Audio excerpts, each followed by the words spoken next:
सरकार केमती तैयारी हम से दृष्टिकोण एक स्वतंत्र दायित्व मिली देशर होम मिनिस्टर माननीय श्री अमित शाह जी से पर्यवेक्षक हिसाब से दायित्व पाई दल दे आसी से कथा को आउ थे पुनरावृत्ति से कथार तेणुक निश्चित भाव में जो गुरुत्व ओडिशा प्रदेश को सब बेले माननीय प्रधानमंत्री दे आहरी से गुरुत्व को अधिक बढ़िवार जो प्रक्रिया अधिक दायित्व दबार जो प्रक्रिया पॉलिटिकल ग्रोथ हिसाब रे हो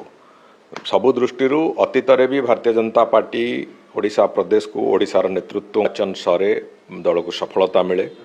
से जगार विधायक दल तार जिते बड़े नेता निर्वाचन करे से सरकार केमती तैयारी हम से दृष्टिकोण एक स्वतंत्र दायित्व मिली राजनीतिक दल माने हाईकमांड उपरू निर्देश दियंती एवं से ढांचार हुए भारतीय जनता पार्टी संपूर्ण भाव में एक गणतांत्रिक प्रक्रिया को एडॉप्ट करे दलर वरिष्ठ नेतृत्व मत